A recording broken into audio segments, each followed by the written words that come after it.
오늘 말씀은 귀신과 이렇게 한판 대결을 한 장면이에요. 승리했으면 좋겠는데 이 제자들이 승리를 못했습니다. 어떤 일이냐? 제자들만 남겨 있었던 그때 예수님이 잠시 산에서 예수님이 하나님 앞에 그렇게 모세와 엘리야와 대면을 했던 그때 그 산 밑에 제자들이 둘러 있을 때 귀신 들린 아이를 둔 아버지가 찾아온 거예요. 원래는 예수님을 찾아왔겠죠. 그런데 예수님이 잠시 자리를 비워 두셨습니다. 그때 예수님의 제자들에게 부탁을 하죠. 그 내용이 어떻게 되냐? 우리 마가복음 9장 17절, 18절 한번 읽어보겠습니다. 무리 중에 하나가 대답하되 선생님, 말 못하게 하는 내 아들을 선생님께 데려왔나이다. 귀신이 어디서든지 그를 잡으면 거꾸러져 거품을 흘리며 이를 갈며 그리고 파리에 지는지라. 22절 귀신이 그를 죽이려고 불과 물에 자주 던졌나이다. 아멘. 이 악한 귀신이 이 아이 하나를 사로잡아 버린 겁니다. 그래서 아버지가 이 아이를 데리고 나온 거죠. 아이의 상태가 어떻습니까? 말 못하게 하는 귀신이 들려서 이 아이의 입을 완전히 틀어 막아 버린 거예요. 그리고 어떻게 합니까? 어디서든지 이 귀신이 그를 사로잡으면 발작이 일어난 거죠. 거꾸러져 거품을 흘리며 이를 갈며 그리고 파리해지는지라. 이 파리해진다라는 뜻은 이 단어로 보면은 그냥 완전히 이렇게 피골이 상접하듯이 뼈 빼짝 그렇게 마르면서 생기를 잃어버리고 창백해지고 그런 것이 바로 이 파리해진다는 뜻입니다. 그러니까 이 아이의 삶을 완전히 쥐고 사로잡은 거죠. 그리고 또 뭡니까? 귀신이 이 아이를 죽이려고 불에도 물에도 막 뛰쳐 들어가게 막 한 거예요.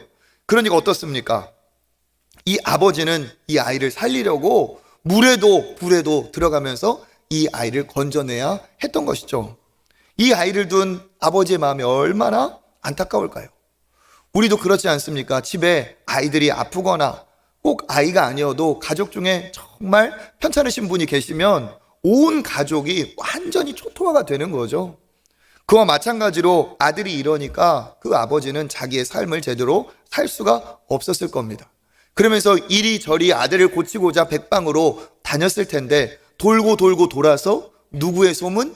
예수님의 소문을 듣고 그 예수님이 계신 곳까지 온 거예요. 그런데 이 아이를 아까 말씀드렸던 것처럼 예수님이 잠시 안 계실 때 그 제자들에게 이 아버지가 부탁을 한 겁니다. 내 아들이 이렇게 심각하니까 당신의 선생님이 그렇게 능력이 있다면 당신들이 힘을 모아서라도 조금 오시기 전에라도 빨리 좀 고쳐주십시오 했겠죠. 그렇게 이 제자들에게 부탁을 했는데 어떤 일이 벌어졌습니까? 우리 18절에 하반절 읽어보겠습니다. 내가 선생님의 제자들에게 내쫓아달라 하였으나 그들이 능히 하지 못하더이다. 아멘. 예수님께 이제 다시 만난 예수님께 하소연을 하는 거예요. 다시 내려오셨던 그 예수님께 선생님의 제자들에게 쫓아달라고 했지만 그들이 능히 하지 못하더이다. 이 얘기를 들으신 예수님이 어떠셨을까요? 아버지도 더 낙심했을 것이고 오늘 말씀에 보면 그 주변에 무리들도 함께 했다고 해요. 그러니까 많은 사람들이 그것이 어떻게 되는지 지금 주목하고 지켜보는 거죠.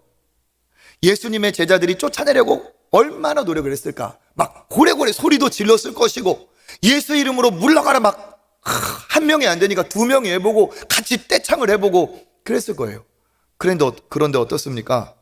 그 귀신은 꼼짝하지 않는 거예요. 전혀 미동도 하지 않습니다. 그러면서 오히려 비웃거나 그들을 조롱했겠죠. 그러니까 똑같은 거예요. 그 무리들도 처음에는 무엇이 어떤 일이 일어날 줄 알고 막 주목해 보다가 아무리 얘기해도 귀신이 꼼짝도 안 하니까 점점 어땠을까요? 김이 빠지고 우리가 흔히 말하는 김 샜다. 그러면서 이거 뭐 아무것도 없네, 쓸모없네. 우리 그 무술 유단자들이 격파를 하잖아요. 그렇죠? 뭐 송판을 격파하고 기와장을 막 때려 부시고 하잖아요. 그때 딱 폼을 잡고 막 무술의 대가인 것처럼 딱 와가지고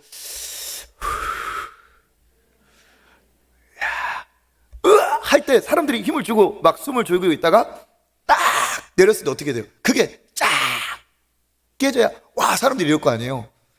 지금 귀신이 앞에 있으니까 제자들이 쫓아낸다 하니까 주목하고 있는 거예요.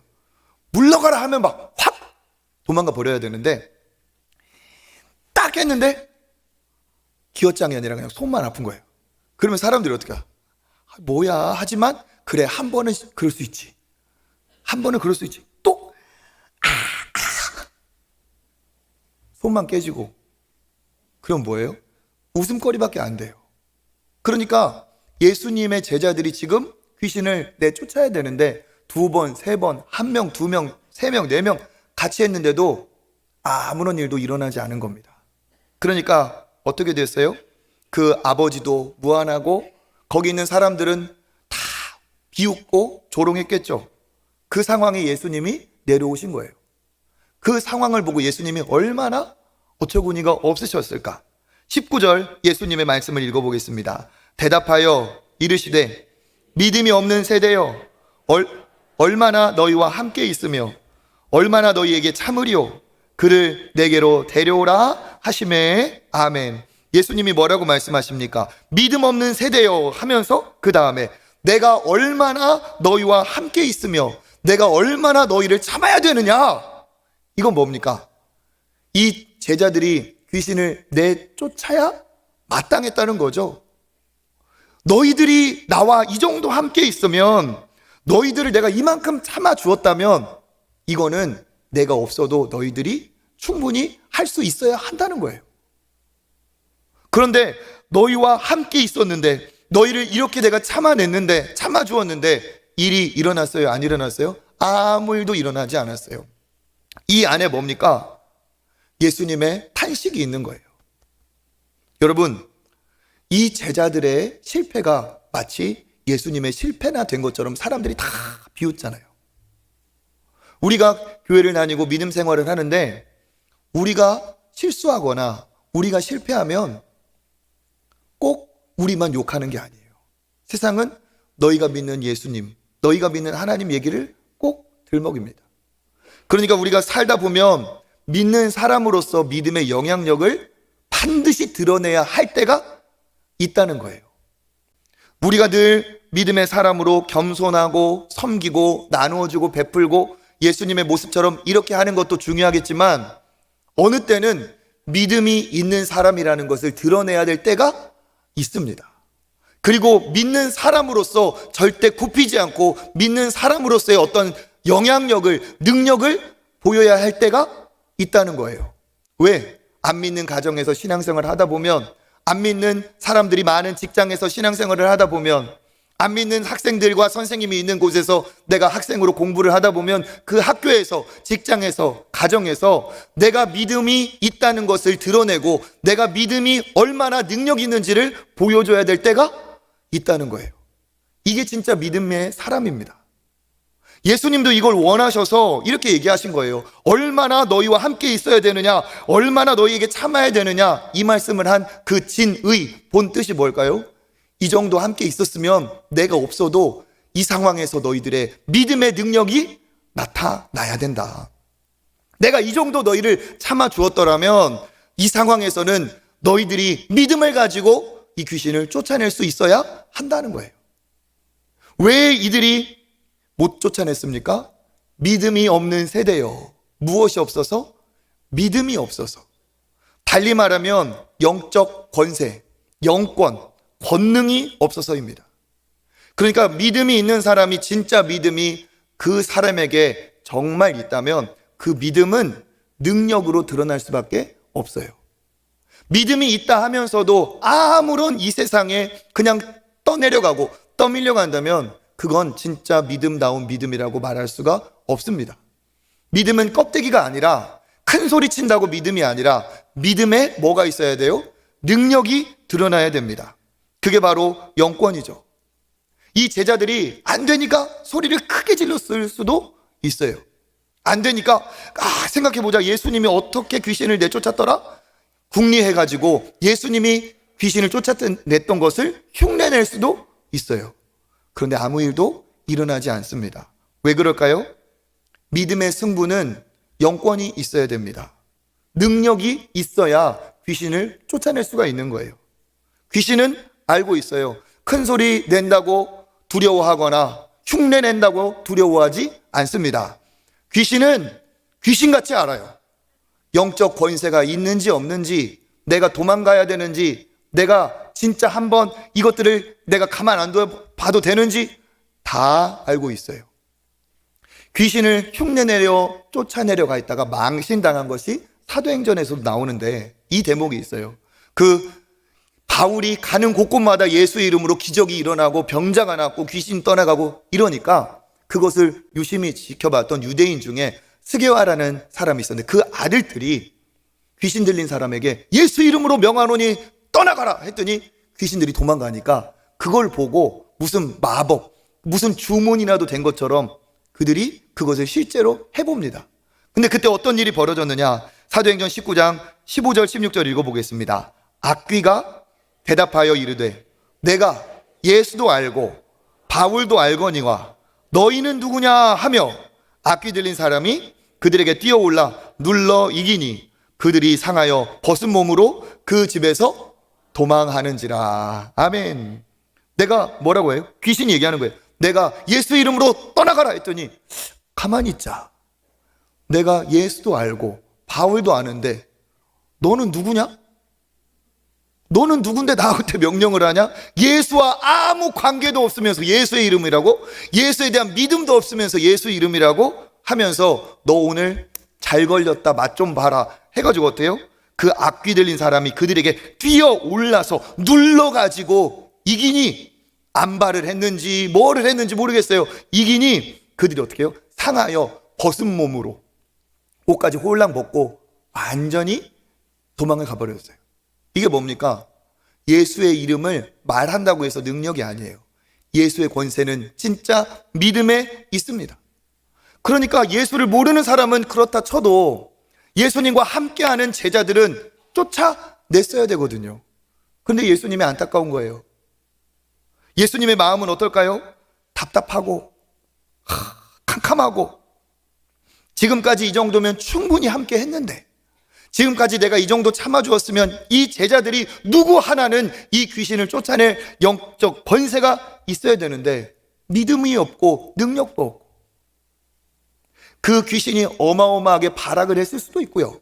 그러니까 믿음이 쪼그라들 수도 있고, 예수님이 하실 수 있다는 그 믿음이 흔들려서 그렇게 될 수도 있어요. 그런데 핵심은 뭐냐? 믿음이 없기 때문에 그들은 완전히 조롱거리가 되었다는 것입니다. 그러니까 예수님의 그 뜻은 뭐냐? 예수님은 제자들을 가르치시고 제자들과 함께하는 그 오랜 시간 동안 예수님의 바람은 믿음을 갖기를 원하셨다는 거예요. 그리고 믿음이 껍데기의 믿음이 아니라 진짜 능력 있는 믿음, 세상을 주도하고 세상에 영향력을 끼치는 진짜 믿음이기를, 그렇게 믿음 갖기를 예수님은 원하셨어요.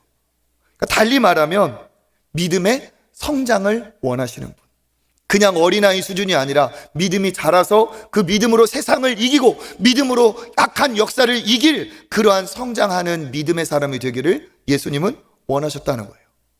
그런데 이들은 아무런 성장도 아무런 능력도 없었습니다. 그러니까 그대로였기 때문에 권세가 없었고, 예수님은 그것을 어떻게 하셨어요? 믿음이 없는 세대여 하면서 책망하셨던 거죠. 우리도 마찬가지인 줄 믿습니다. 우리도 세상에 무엇인가 믿음의 사람답게 드러내려면 껍데기의 믿음이 아니에요. 예수님을 진짜 믿는 그 믿음이 영향이 되고 능력이 될 줄 믿습니다. 그런데 예수님께서 여기에서 하신 말씀 중에 우리가 주목해야 될 내용이 있어요. 지금 실패한 것은 제자들입니다. 그러니까 예수님이 뭐라고 말하셔야 되느냐? 이 믿음 없는 제자들아, 이렇게 하셔야 되는데, 믿음 없는 무엇라고요? 세대, 믿음 없는 세대요 얘기하세요. 이 세대라는 건 뭡니까? 동시대를 살아가는 사람들이에요. 그러니까 믿음 없는 세대요라는 것은 쉽게 말하면 예수님이 보실 때 제자들만 믿음이 없다는 게 아니라는 거예요. 거기에 누구가 어떤 사람들이 있었나? 우리 14절 한번 읽어보겠습니다. 이에 그들이 큰 무리가 그들을 둘러싸고 서기관들이 그들과 더불어 변론하고 있더라. 아멘. 누가 둘러싸고? 큰 무리들이 그들을 둘러싸고. 그러니까 많은 사람들이 지켜봤어요. 그런데 이들이 지켜보는데 믿음을 갖고 지켜보는 사람 그렇게 많은데도 한 사람도 없었어요.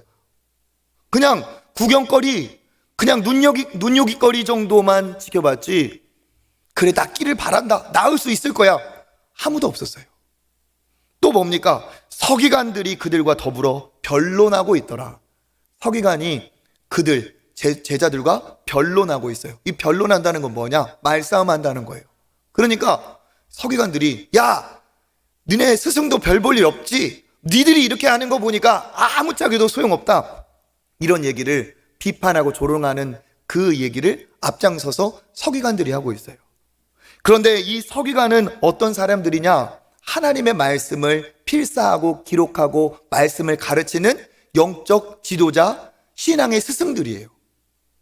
그러니까 하나님의 말씀을 그렇게 잘 안다면 이들이 그 사람을 먼저 긍휼히 여기고 이들을 구해주라고 같은 마음으로 귀신을 쫓으려고 노력해야 됐을 사람이 누구예요? 서기관인 거예요. 그런데 이 서기관이 어떻습니까? 구경꾼이고 비판자고, 그럼에도 불구하고 그들은 껍질만, 종교적인 형식만 그대로 갖고 있었다는 사실이에요. 그러니까 그걸 보며 예수님께서 제자들이라도 뭔가를 보였으면 좋을 텐데 무리들도 다 믿음이 없고, 믿음을 가지고 가르쳐야 될 서기관들도 믿음이 없고, 제자들마저도 소망이 없으니까 예수님이 뭐라고 말씀하신 거예요? 믿음이 있는 사람 아무도 없으니까 믿음 없는 세대요, 이렇게 안타깝게 얘기하신 거예요. 또 우리가 주목해 볼 게 있습니다. 뭐냐? 이 아들이 지금 귀신 들렸기 때문에 아들을 데려오라고 해서 쫓아주시면 그냥 끝나는 거예요. 그런데 예수님이 아들을 제쳐두고 아버지에게 말을 거십니다. 21절 읽어보겠습니다. 예수께서 그 아버지에게 물으시되 언제부터 이렇게 되었느냐 하시니 이르되 어릴 때부터이니이다. 아버지가 누구에게? 예수님이 누구에게? 아버지에게 물어보세요. 언제부터 이렇게 되었느냐? 어릴 때부터입니다. 사실 안 물어봐도 되는 거거든요. 그냥 고치시면 되는 거거든요. 그런데 번거롭게 아버지에게 묻고 있어요. 그런데 그 아버지가 이야기를 하다가 자기도 모르게 자기의 본심을 드러냅니다. 22절, 그러나 무엇을 하실 수 있거든 우리를 불쌍히 여기사 도와주옵소서. 뭐라고 얘기해요? 그러나 앞에 뭐가 있을까요? 다 실패했습니다. 아무 일도 일어나지 않았습니다. 그러나 무엇을 하실 수 있거든, 하실 수 있거든, 이건 믿음의 말입니까? 아니죠. 이거는 믿음의 말이 아니라 불신의 말이에요. 그러니까 당신 뭐 하실 수 있으면 해보시고 아니면 그냥 당신도 그냥 가요, 이런 말이에요. 뭔가 할 수 있으면 해보십시오. 이 말을 듣고 예수님이 어떻게 하신 거예요? 그 아버지의 본심을 드러내게 하시려고 이렇게 하신 거예요. 여러분, 무리들도 아들이 낳는 믿음이 없어도 상관없어요. 서기관 타락하고 변질했으니까 그럴 수 있어요. 제자들 아직 능력이 없으니까 아직 예수님 실망시킬 수 있어요. 그런데 절대로 한 명만은 믿음을 잃어버려서는 안 되는 사람이 있습니다. 누구입니까? 아버지예요, 아버지. 이 아버지만큼은 다른 사람 다 믿지 않는다고 해도 아버지니까 아들이 낳기를 바라야만 하는데 어떻게 해요? 어릴 때부터입니다 라고 하는 그 어린 시절부터 지금까지 아들을 낳고자 하는 믿음으로 출발했을지 모르겠지만 여기에서도 실패, 여기에서도 좌절, 그리고 그 오랜 시간이 흐르면서 이 아버지에게도 절망과 낙심이 찾아온 거예요. 이제 내 아들은 나올 수가 없다, 누구를 만나도 나올 수 없다. 그렇지만 그냥 둘 수 없으니 이리저리 아들과 떠도는 신세가 되었던 거예요. 그런데 그 모습 그대로 누구에게까지 나온 겁니까? 예수님께 나온 거예요. 그런데 예수님은 그걸 아셨어요. 적어도 아비인 너는 믿고 있어야 아들을 고쳐줄 것 아니냐. 그러며 이 무엇을 하실 수 있거든 불쌍히 여겨주세요, 이 말에 예수님이 뭐라고 하십니까? 23절 읽어보겠습니다. 예수께서 이르시되 무슨 말이냐, 믿는 자에게는 능히 하지 못할 일이 없느니라 하시니. 아멘. 예수님이 크게 한번 소리를 치셨을 거예요. 야, 네가 아버지이면서도 할 수 있다는 말이 무슨 말이냐. 믿는 자에게는 능히 하지 못할 일이 없느니라. 무슨 말입니까? 아버지인 너까지 안 믿으면 어떡하냐. 믿어야 내가 너에게 은혜를 베풀 것이 아니냐 하신 거예요. 이것을 예수께서 선포하시자 아버지의 마음이 깨어나기 시작합니다.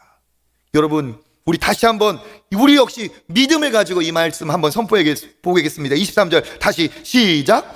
예수께서 이르시되 할 수 있거든이 무슨 말이냐. 믿는 자에게는 능치 못할 일이 없느니라 하시니. 아멘. 여러분, 믿는 자에게는 능치 못함이 없는 줄 믿습니다. 그렇게 얘기하시니까 이 아버지가 정신을 번쩍 차린 거예요. 아, 그렇구나. 나도 내가 아들을 낳기를 바란다고 생각했지만 사실 내 안에는, 내 속에는 아들이 낳기를 바라는, 낳을 수 있다는 믿음이 사라져버렸구나. 그냥 껍질만 가지고, 껍데기만 가지고 이렇게 왔다 갔다 했구나. 이분이 고치실 수 있다는 믿음도 없이 내가 간구하고 있었구나 하면서 이 아버지의 죽은 믿음이 살아나요. 이 아버지의 정말 낙심, 절망으로 사라져버린 믿음이 되살아나요. 그러면서 이 아버지가 어떻게 절규합니까? 24절 읽어보겠습니다. 곧 그 아이의 아버지가 소리를 질러 이르되 내가 믿나이다. 나의 믿음 없는 것을 도와주소서 하더라. 아멘. 그 아이의 아버지가 어떻게 했다고요? 소리를 질렀어요. 소리를. 무슨 말일까요? 깨달았다는 거예요. 그리고 내 간절한 바람은 바로 이것이라는 거죠. 그러면서 당신이, 내가 이 간절한 마음을 당신 앞에 고백할 때 고치실 수 있으면 진짜 고쳐주시기를 원합니다 라는 마음으로 소리를 질러 이르되 내가 믿나이다. 믿음 없는 나를 불쌍히 여겨 주십시오. 예수님, 제가 믿음 없다는 거 깨달았습니다. 이제 내가 믿겠습니다. 그런데 내 믿음이 너무 부족합니다. 믿음이 살아나질 않습니다. 내 믿음 없는 것을 좀 불쌍히 여기사 도와주십시오. 믿음 없는 나를 불쌍히 여겨주십시오. 이렇게 얘기를 하죠. 그때서야 예수님이 어떻게 하세요? 그때서야 그 아이의 귀신을 쫓아주십니다. 그러니까 예수님이 고치신 건 귀신을 쫓아주신 아들만이 아니라는 거예요. 예수님은 그 믿음 없이 아들을 데리고 다녔던 그 아버지의 믿음을 되살리고 고쳐주셨어요.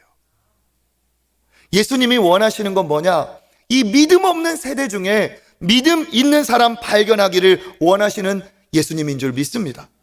믿음 없는 무리들도, 서기관도, 제자들조차, 아버지조차 아무도 믿음 없는 그 시대에 예수님이 만나고 싶고 바라고 싶은 그 사람은 믿음 있는 사람이에요. 믿음이 없는 시대일수록 예수님은 믿음 있는 사람을 찾으십니다. 믿음 있는 이가 어떻습니까? 그 믿음을 통해 하나님의 능력을 체험할 수 있는 줄 믿습니다. 그러니까 예수님이 이 제자들의 입장에서 보면 뭐예요? 어린아이의 믿음이 아니라 진짜 장성한 믿음, 입으로만 말하는 믿음이 아니라 진짜 능력을 선포하고 능력이 나타나는 진짜 믿음, 영적 권세가 있는 진짜 살아있는 믿음, 그것을 예수님은 보이기 원하세요. 그것을 위해 제자들과 함께 하셨고 그것을 위해 제자들을 참아주셨다는 거예요. 이건 우리도 동일합니다. 예수님은 이 믿음 없는 세대에 믿음 있는 사람을 찾기 원하시고 보기 원하세요. 그런데 그 믿음 있는 사람이 누가 되길 원하실까요? 저와 여러분이 되길 원하십니다. 어린아이 수준에 그대로 멈춰있지 않고 자라서 장성한 자가 되고 또 누군가 어린 아이를, 어린 신앙이를 붙들어주는 믿음의 선생들이 되기를 원하시는 줄 믿습니다. 히브리서 5장 12절 읽어볼까요? 때가 오래되었으므로 너희가 마땅히 선생이 되어야 할 터인데 다시 하나님의 말씀의 초보에 대하여 누구에게서 가르침을 받아야 할 처지니 단단한 음식은 못 먹고 젖이나 먹어야 할 자가 되었느니라. 14절도 읽어볼까요? 단단한 음식은 장성한 자의 것이니 그들은 지각을 사용함으로 연단을 받아 선악을 분별하는 자들이니라. 아멘. 여기 히브리서에도 말하죠. 때가 오래되었으므로 무엇이 마땅히 되어야 되는데, 선생이 마땅히 되어야 되는데 아직도 초보의 단계에 머무르고 있구나. 안타까움이죠. 하나님의 안타까움. 그러면서 뭐라고 합니까? 아직도 어린아이와 같아서 젖 먹을 수준밖에 되지 않는구나. 안타까움이에요. 그러면서 예수님의 마음, 이 히브리서의 기자의 마음 똑같습니다. 하나님의 마음 똑같아요. 장성하여서 부드러운 젖 이유식 수준이 아니라 단단한 것도 씹어 삼키고 무럭무럭 자라서 하나님의 사람이 되고 믿음의 영향력을 끼칠 그러한 믿음의 자녀들이 되기를 하나님은 원하고 계시는 줄 믿습니다. 그러니까 때가 되면 어떻게 해야 돼요? 때가 되면 마땅히 선생이 되어야 한다 하는 것처럼 때가 되면 우리의 믿음이 자라야 돼요. 우리의 믿음의 능력이 드러나야 됩니다. 믿음의 때가 되면 이제 젖을 떼고 단단한 것도 씹어 삼킬 수 있어야 돼요. 어린아이는 젖 잘해봤자 이유식 그 이상 못 먹죠. 소 안 되는 것을 보면 탈이 나요. 줄 수가 없어요. 그런데 어른이 되면 씹어서 삼키고 그러다 보니까 더 좋은 것도 먹을 수 있고 더 건강해질 수도 있습니다. 그리고 그 힘을 가지고 어떻게 해요? 선한 일을 할 수 있어요. 그러니까 예수님이 바라시는 것, 하나님이 바라시는 건 뭡니까? 계속 젖만 먹고 있으면 안 된다는 거예요. 때가 되면 이제는 단단한 음식을 먹을 사람이 되어야 된다는 거예요. 젖에 해당하는 영적 양식이 뭘까요? 달콤하고 부드럽고 잘 넘어가는 것이죠. 뭘까요? 축복의 말씀, 복 받으세요. 사랑의 말씀, 위로의 말씀, 평안의 말씀, 주지 말고 받으라는 말씀. 소중하다. 가만히 있고 대접만 받아라. 괜찮다. 위로하고. 누가 들어도 다 소화가 잘 됩니다. 그런데 이 말을 들어야 될 수준은 어때요? 초보라는 거예요. 조금 장성해서 어떤 얘기도 들을 수 있어야 됩니까? 순종해라. 하나님의 뜻이면 내 생각과 달라도 순종해야 된다. 받으려고만 하지 말고 하나님 앞에 드리는 삶을 살아라. 헌신해 봐라. 받으려고만 하지 말고 너의 것을 나눌 줄 알아라. 섬김을 받으려고만 하지 말고 너도 섬기는 자가 되라. 십자가의 은혜로 감사하다, 구원받았다 그 얘기만 하지 말고 너도 십자가를 지고 그리스도를 위하여 고난을 받으라. 눈에 보이는 것이 전부가 아니니까 영적인 세계를 분별하고 영적 전쟁을 싸워라. 이 땅에서 잘 먹고 잘 사는 것이 너의 삶의 목표가 아니라 이 땅에서 손해보고 이 땅에서는 조금 아프고 힘들어도 하나님의 영원한 나라를 향해서 달려가라. 이런 얘기를 들으면 시험 드는 거예요.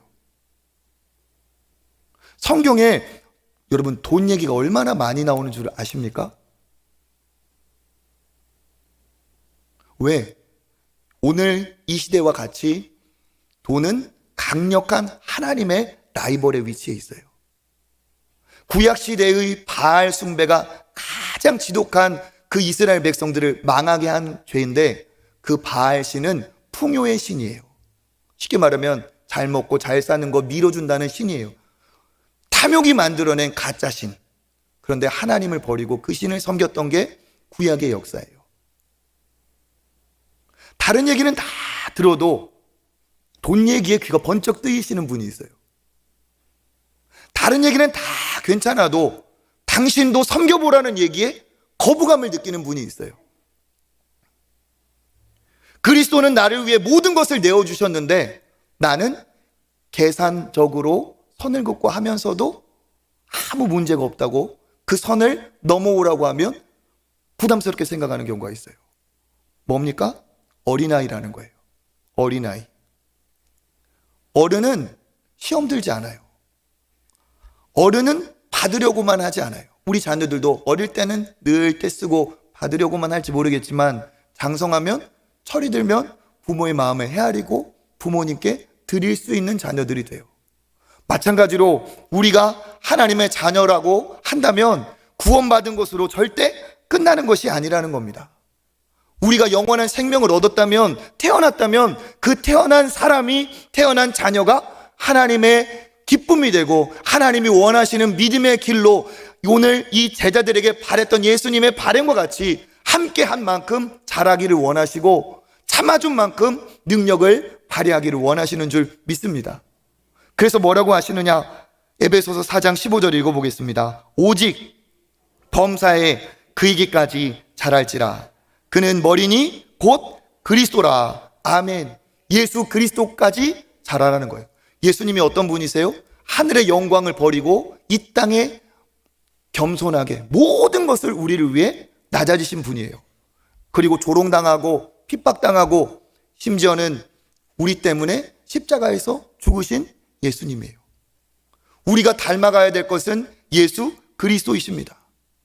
그러니까 내 신앙의 연차, 내 신앙의 연수가 길어지면 길어질수록, 내가 신앙의 2대, 3대, 4대 신앙의 대가 늘어나면 늘어날수록, 신앙의 연륜이 길어지면 길어질수록 우리는 누구와 점점 닮아가야 됩니까? 예수 그리스도와 닮아가야 돼요. 말이 예수 그리스도 닮고 생각이 예수 그리스도를 닮아가고 우리의 삶이 예수 그리스도를 닮아가야 그게 진짜 믿음 있는 사람이고 그 사람이 영향력이 있는 사람이고 영적 능력이 있는 신앙인다운 신앙인 줄 믿습니다. 그게 예수님이 우리에게 원하시는 거예요. 그러니까 우리에게 마지막으로 말씀하신 사도행전 1장 8절에서도 땅끝까지 이르러 무엇이 되리라? 내 증인이 되라 하셨어요. 증인이 뭡니까? 예수 그리스도를 믿는 증거, 하나님의 자녀된 증거, 내가 예수님을 부인할 수 없는 증거, 모든 사람에게 딱 내가 내보이면 예수가 진짜라고 말할 수 있는 증거, 그게 증거가 있어야 증인이에요. 어디까지? 땅끝까지 증인이 되라 하셨어요. 예수님이 마지막으로 하신 말씀이 뭡니까? 그러므로 너희는 가서 모든 민족을 제자로 삼아 내가 분부한 모든 것을 가르쳐 지키게 하라 하셨어요. 가르쳐 지키게 하라는 건 뭡니까? 너희들도 제자에서 뭐가 되라는 거예요? 선생이 되어야 된다는 거예요. 제자 삼는 제자. 어디까지? 모든 민족, 누구를 만나든지 그렇게 너희가 예수 그리스도를 전할 수 있는, 가르칠 수 있는 그러한 선생이 되어야 된다는 거죠. 그러니까 내가 믿음이 성장했다는 건 뭡니까? 내 강력한 믿음을 가지고 그 믿음으로 인해서 예수의 증인이 되어, 복음의 증인이 되어 내가 예수 믿는 증거, 예수 생명의 증거, 구원의 증거가 내 안에 있고 그것을 드러낼 수 있어야 돼요. 내가 예수 그리스도로 구원받은 내가 제자라고 한다면 그 제자의 자리에 머무르지 않고 제자 삼는 또 다른 복음의 선생이 되어서 내가 그 복음으로 살려낸 사람 있어야 됩니다. 예수님 모르고 영이 죽어있는 사람에게 예수 그리스도 내가 가르치고 내가 전해서 나로 인해 구원받은 사람 있어야 그게 제자예요.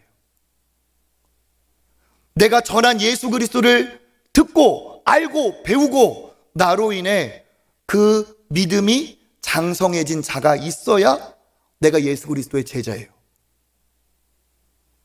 이게 없다면 내 인생에서 아무도 나로 인해 구원받은 사람이 없고 내 인생에 아무도 나로 인해 주님께 가까이 나간 사람 없고 내 인생에 어떠한 사람도 예수 믿는 증거가 내게 본 적이 없다라고 한다면 그 사람은 믿음은 있다 하나 믿음의 능력이 없고 믿음의 실체가 없고 믿는다 말할 수 없는 사람입니다. 오늘 예수께서 믿음이 없는 세대를 탄식하시는데 누구를 찾으실까요? 믿음 있는 사람 찾습니다. 그러니까 예수님의 기대가 있다는 거예요. 제자들을 향한 기대. 내가 너와 그렇게 이 정도 있었으면 너에게 능력이 있어야 마땅하다. 그걸 나는 기대한다. 내가 너희를 그렇게 참아주었다면 이제 너희들이 스스로 나와 같은 믿음의 능력을 드러내기를 원한다. 예수님의 기대가 있어요. 그 아버지를 볼 때는 무슨 기대가 있습니까? 아무 이 세대에 믿음 있는 사람 없다 할지라도 너만은 믿음이 있기를 바란다 하는 것처럼 단 한 사람이라도 무감각하지 않고 믿음을 갖기를 원하시는 예수님인 줄 믿습니다. 이것이 누구에게 원하는 거예요? 그 제자들과 그 아버지에게만 원하는 것이 아니라 저와 여러분에게도 원하는 것임을 믿습니다. 하나님은 무엇을 기뻐하시느냐? 히브리서 11장 6절 읽어보겠습니다. 믿음이 없이는 하나님을 기쁘시게 하지 못하나니 하나님께 나아가는 자는 반드시 그가 계신 것과 또한 그가 자기를 찾는 자들에게 상 주시는 이심을, 그렇죠, 무엇하여 할지니라? 믿어야 할지니라. 무엇이 없이는 기쁘시게 못한다는 거예요? 믿음이 없이는. 그러니까 하나님을 기쁘시게 하는 게 뭐라는 거죠? 믿음이라는 거예요. 믿음. 하나님 당신은 천지를 창조하신 전능의 주님이심을 나는 믿습니다. 예수 그리스도의 이름에 권세가 있어서 예수 이름으로 선포하면 어떠한 악한 영도 떠나가고 하나님의 역사가 일어날 줄 믿습니다. 예수 그리스도의 능력이 있습니다. 예수 그리스도가 나의 모든 죄를 해결하신 나의 구원자이십니다. 예수 그리스도를 믿으면 그 믿음이 나를 구원할 줄 믿습니다. 그러니까 예수님은 무엇을 원하세요? 이러한 믿음이 있기를 원하세요. 이기는 믿음, 세상을 압도하는 믿음, 어떠한 이 세상의 풍조에도 휘둘리지 않고 이기는 믿음, 그 믿음이 있기를 원하십니다. 그 능력 있는 믿음이 진짜 믿음입니다. 이기는 믿음이 진짜 믿음이에요. 이길 믿음, 이기를 바랍니다. 껍질이 아닌 능력 있는 믿음, 그것이 있어야 돼요. 예수님이 인정하실 믿음이 있어야 돼요. 심판의 날에 예수 그리스도의 심판대 앞에 섰을 때 나를 살릴, 나를 구원할 믿음이어야 합니다. 껍질만 있어서는 안 돼요. 예수님이 이 시대, 믿음 없는 세대에 가장 하시고 싶어 하시는 말이 무엇일까요? 나를 보시며, 우리 교회를 보시며, 여러분을 보시며, 믿음이 없는 세대에 네가 있어, 너의 믿음이 있어, 내가 진짜 기쁘구나. 믿음이 없는 세대에 너에게 믿음의 능력이 있어, 내가 진짜 기쁘구나. 다 어린아이 같은 신앙인데 너의 믿음이 성장하고 있어서, 너의 믿음이 자라고 있어서 내가 너무 기쁘구나. 믿음 없는 세대에 바로 네가 있구나. 예수님이 우리에게 가장 하시고 싶은 말씀인 줄 믿습니다. 그래서 여러분, 우리 어떻게 해야 될까요? 그대로 있으면 안 됩니다. 우리의 믿음이 드러나야 돼요. 우리의 믿음이 그냥 껍데기, 그냥 연수로, 내가 교회 몇 년 다녔습니다, 몇 대 신앙입니다, 몇 년째 다니고 있습니다, 내 직분이 뭡니다, 내가 신학교 나온 사람입니다, 다 소용없어요. 능력, 믿음의 능력, 믿음의 영향력, 그것이 진짜 우리의 믿음의 실력인 줄 믿습니다. 그래서 어떻게 해야 돼요? 성장해야 됩니다. 그대로 있어서는 안 돼요. 성장해야 돼요. 제가 딱 부임했을 때 태어난 애가 있어요. 그죠? 우리 김성복 집사님 막내, 아직까지 막내, 어쨌든 막내 믿음이가 태어났어요. 네, 우리 믿음이, 네, 정혜주 집사님 아들 믿음이 어제가 생일이었어요. 제가 딱 부임할 때 저도 딱 이번 주로 만 2년 부임한 지 2년인데 그때 믿음이가 딱 태어났어요. 근데 믿음이가 얼마나 잘 자라는지, 그 우리 유치부 여기서 율동할 때도 막 믿음이가 이렇게 안에 너무 예뻐요. 아이도 태어나면 무럭무럭 자라고 자라는 그 아이가 기쁨이 돼요. 우리 유치부에서, 유년부에서 우리 얼마나 우리 자녀들이 잘 자라고 있습니다. 그게 얼마나 부모된 심정으로, 부모가 아니지만 우리 교회 아이라는 그 한 가지 얼마나 기뻐요. 육의 성장도 이렇게 기뻐할진데 하나님이 우리의 믿음이 자란다면 얼마나 기뻐하실까요? 어제와 오늘이 다르고 작년과 올해가 다르고 올해와 내년이 다르게 내 믿음이 자란다면 얼마나 기뻐하실까요? 하나님은 이걸 원하신다는 거예요. 어린아이에 멈춰 있지 않고 성장해야 됩니다. 성장하려면 어떻게 해야 돼요? 잘 먹어야 돼요. 안 먹고는 자라지 않습니다. 그러니까 뭐예요? 영의 양식을 먹어야 돼요. 좋은 것을 먹어야 됩니다. 질과 양을 늘려야 돼요. 영의 양식이 뭡니까? 하나님의 말씀이에요. 그러니까 하나님의 말씀을 내가 보는 시간, 듣는 시간, 하나님의 말씀을 묵상하는 그 시간이 절대적으로 늘어나야 돼요. 말씀을 읽지 않고 듣지 않고 묵상하지 않고 자랄 방법이 없습니다. 먹지 않는데 자랄 방법이 없어요. 여러분, 믿음이 자라고 싶다면 어떻게 해야 돼요? 말씀과 함께하는 시간을 늘리세요. 말씀을 함께할 때 내 영이 살아나 먹어야 자랄 수 있다는 거예요. 또 뭡니까? 말씀과 기도가 함께 가야 되죠. 나중에 이 예수께서 왜 우리가 쫓아내지 못했습니까? 라고 할 때 믿음을 얘기하신 예수께서 기도를 얘기하세요. 뭐냐? 기도에 권세가 있기 때문에. 말씀과 기도가 같이 갈 때 우리의 영이 자라고 힘을 얻어요. 그러니까 어떻게 합니까?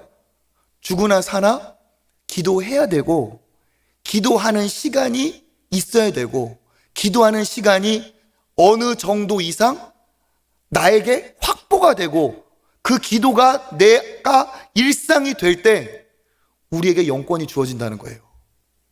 기도하지 않고 말씀은 멀리하고 절대로 우리가 잘할 수 없습니다. 아마 여기에 답답하신 분들 계실 거예요. 나도 모태 신앙이고 나도 오래 교회 다녔는데 나도 내 믿음 잘하기를 바라는데 내 믿음이 더디 자라는 걸 어떻게 하라고? 진짜 나도 뻑뻑하다고요. 그런 분 계실 거예요. 그런데 그런 마음가짐으로만 있어서는 절대로 잘하지 않아요. 오늘 드린 말씀처럼 말씀의 시간을 늘려야 돼요. 말씀을 보고 듣고 묵상하는 시간을 늘려야 됩니다. 기도의 시간이 내게 있어야 돼요. 시간 나면 하지, 요즘 시간 나서 기도하는 사람 없습니다. 시간이 없기 때문에 더 기도하려고 노력하는 사람들이 기도하는 거예요. 기도하는 시간과 말씀 듣는 시간을 나에게 확보해주고 내 그 자리에서 수동적이 아닌 적극적으로 의무적이 아닌 자원하여서 선 긋지 않고 선을 넘어서 내가 하나님 앞에 은혜 받으려고 해보세요. 그러면 하나님이 은혜 주실 줄 믿습니다. 특별히 오늘날에 많은 신앙인들이 말씀드린 것처럼 선을 그어놓고 신앙생활을 해요. 나는 죽어도 주일 예배까지만 나온다. 그러니까 주일 예배를 나오는 건 너무 좋은데 주일 예배까지만 선을 그었어요. 그러니까 주일 예배 더 이상 나오라고 하면 이 사람은 나한테 패기치는 거야 지금. 수요일에도 너무 좋아요. 금요철에가 참 은혜가 있어요. 무슨 소리야 내가 지금. 무슨 소리야 내가 선을 그었는데. 어떤 분들은 딱 여기까지만 섬기겠습니다. 조금 더 해보세요. 무슨 소리야 내가 여기까지. 나의 헌신, 나의 헌금 여기까지 선을 긋고 그게 내가 신앙생활 건전하게 건강하게 잘하는 거라고 생각해요. 그런데 하나님도 그렇게 생각하실까요? 예수님이 우리에게 선 긋고 사랑하셨습니까? 예수님이 우리를 위해서 십자가에 달리실 때 내가 골고다까지는 가도 죽진 않는다. 못 박으려고 딱 거기까지. 내가 여기까지만 선 그었어. 못 박힐 마음 없어. 죽고 싶은 생각 없어. 그랬다면 우리에게 구원이 있을까요? 예수님의 사랑은 우리를 향해서 선 긋지 않고 쏟아부어 주신 사랑이에요. 그 사랑으로 우리가 구원받았는데 우리가 잘하지 않아도 아무 문제 없고 믿음의 능력이 내게 드러나지 않아도 아무 문제 없고 그냥 하던 대로 작년 믿음이 올해 믿음과 전혀 다름없는데도 아무런 감각이 없다면 이 아버지하고 똑같은 거예요. 가장 아들이 낳아야 되는 믿음이 있어야 되는데 믿음 없는 줄도 모르고 그냥 아만 끌고 다니는 거죠. 여러분, 예수님도 제자 삼으라고 했어요. 가만히 있지 말라고 했어요. 가서 너도 가르쳐 봐라. 가서 너도 해봐라 하셨어요. 앉아서 받기만 하라 하지 않으셨어요. 그러니까 우리가 사역 지원서를 포함하여 이 사역의 현장에 왜 나가야 됩니까? 가만히 앉아만 있는 건 하나님의 뜻이 아닌 거예요. 가서 모든 족속으로 모든 민족으로 제자를 삼으라. 땅 끝까지 증인이 되라 하신 그 주님의 말씀이 있는데 나는 여기에 앉아만 있겠습니다. 여기까지만 하겠습니다. 그건 아니라는 거예요. 그 선을 한번 넘어보세요. 넘어보시면 앉아서 받고 주는 것만 먹는 그런 수준을 훨씬 뛰어넘는 놀라운 은혜와 기쁨과 감격과 보람이 거기 있는 줄 믿습니다. 받아서 앉아서 누릴 때만은 경험해 보지 못한 놀라운 하나님의 축복, 하나님의 일하심, 그 영적 야성, 그리고 거기에 있는 어디에서도 없는 영적인 그 희열이 거기에 있다는 사실이에요. 작은 새 한 마리도 껍질을 깨고 나올 때 유심히 보면 작은 새싹 하나도 겨울 그 땅을 뚫고 돋아나는 걸 보면 생명의 능력이 신비하고 경이로워요. 육의 생명도 이런데 여러분, 영이 그 영적 생명을 얻고 살아난다고 하면, 이걸 체험하면 이건 어떤 것도 맛보지 않으면 모르는 축복이에요. 그 기쁨이에요. 그 영이 나로 인해 예수 그리스도를 믿고 그의 삶이 변화되고 뒤집어진다. 그것을 경험할 때 그 기쁨, 그 사람이 잘 됐기 때문에, 그 사람의 영혼이 거듭났기 때문에 거기에도 기쁘지만 더 큰 기쁨은 뭐냐? 하나님이 나를 통해 일하셨다. 하나님이 나를 통해 이 사람을 구원하셨다. 하나님이 나를 통해 영원한 생명을 이 사람에게 주셨다. 내가 뭐길래 나를 하나님이 사용하셔서 이 놀라운 일을 이루시는가? 거기에 동참해 보면 어떤 것도 어떠한 때도 얻지 못했던, 맛보지 못했던 기쁨과 그 전율이 거기 안에 있는 줄 믿습니다.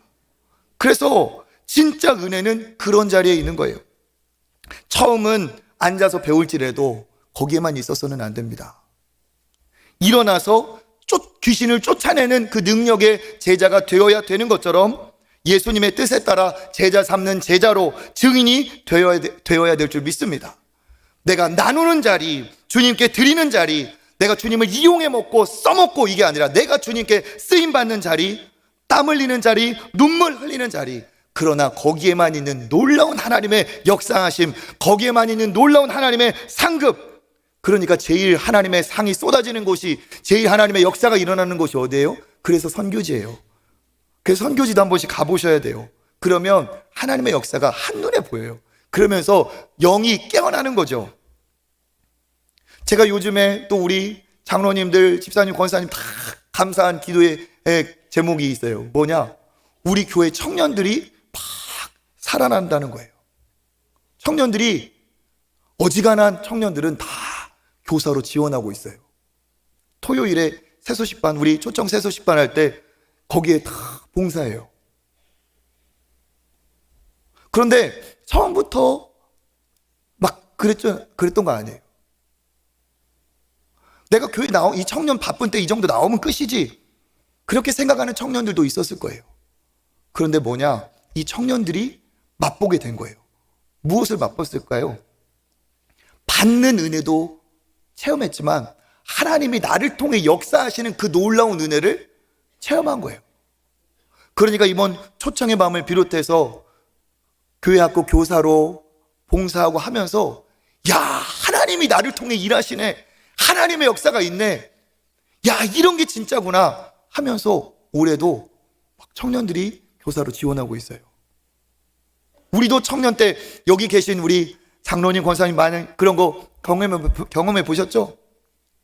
아침부터 저녁까지 그렇게 애쓰고 노력하고 땀 흘려도 시간 가는 줄 모르고 내 신앙의 전성기가 그때였다 할 정도로 그렇게 주님께 드리는 게 기뻤던 때가 있어요. 이게 진짜 신앙이라는 사실입니다. 그냥 신앙은 잘하지 않습니다. 은혜의 자리에 나오셔야 돼요. 청년들이 수요일에도 오고 금요 철야에도 오고 상당히 많이 점점 늘어나고 있어요. 그리고 섬김의 자리에서 하나님의 역사를 체험하고 있어요. 이것이 하나님이 기뻐하시는 우리 믿음의 성장이고 성숙인 줄 믿습니다. 이제 벌써 한 해가 지나고 송구영신 예배 드릴 때가 왔습니다. 여러분, 이 성경 구절 기억나시는지 모르겠습니다. 사무엘상 2장 30절 한번 읽어보겠습니다. 나 여호와가 말하노니 결단코 그렇게 하지 아니하리라. 나를 존중히 여기는 자를 내가 존중히 여기고 나를 멸시하는 자를 내가 경멸하리라. 아멘. 이게 무슨 말씀입니까? 하나님이 주신 말씀이에요. 나를 존중히 여기는 자를 내가 존중히 여기겠다. 나를 가볍게 여기고 멸시하는 자는 내가 경멸하겠다. 제가 올해 시작하는 송구영신 예배에 1년 전에 전한 말씀이 이거예요. 그리고 제가 이렇게 말씀을 드렸어요. 올해 진짜 하나님을 존중해 봅시다. 그게 내가 하나님께 존중받는 비결입니다.